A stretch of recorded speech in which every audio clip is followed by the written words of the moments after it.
नाही, आज मी महाराष्ट्र राज्याच्या कॅबिनेट मंत्रीपदाची शपथ घेतलेली आहे.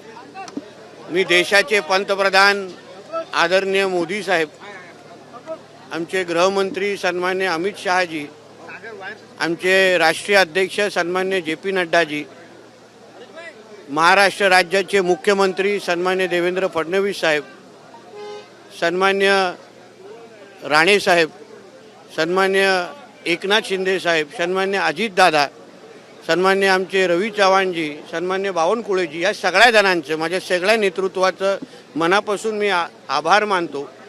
मी खास करून आमच्या परिवाराचं, संघ परिवाराचं मनापासून मी आभार मानतो की मला महाराष्ट्राच्या सेवा करण्याची ही जी संधी दिलेली आहे.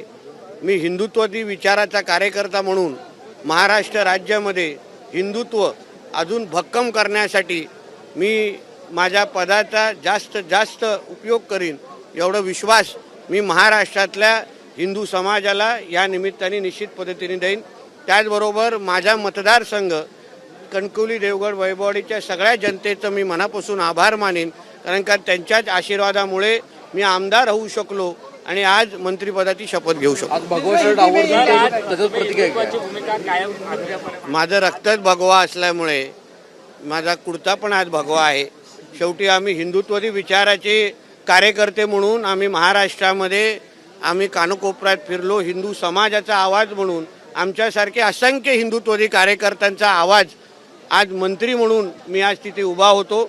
म्हणून त्यांच्या मनातला जो रंग होता तोच मी आज घालून उभा राहिलेलो आहे. सर, आता तुम्ही महाराष्ट्राचे मंत्री झालेला आहात, महाराष्ट्रासाठी नेमका आता विजन काय असणार आहे? राज्याचे विजन, राज्याला एक प्रगतशील राज्य बनवण्याच्या दृष्टिकोनातून जे जे निर्णय आमचे सन्मान्य मुख्यमंत्री आणि उपमुख्यमंत्री आणि अन्य माझे सहकारी घेतील त्याला अजून भक्कम पद्धतीने राबवणं, मला जी काय खांद्यावर डिपार्टमेंटच्या निहाय जबाबदारी दिली जाईल त्या डिपार्टमेंटचं चांगल्यातलं चांगलं काम करणं आणि फडणवीस साहेबांना अभिप्रेत असलेला महाराष्ट्र घडवण्यामध्ये त्यांना हातभार लावणं हे माझी प्रमुख जबाबदारी असेल. प्रामुख्याने कोकण जर बघितलं तर पर्यटनाचं महत्त्वाचं ठिकाण आहे, त्या वाढवण्यासाठी रोजगार निर्मितीसाठी विशेष काय प्रयत्न असणार आहे? बघा, शेवटी जे जबाबदारी आज खांद्यावर मिळालेली आहे ती मतदारसंघ आणि कोकणातल्या जनतेमुळेच आहे.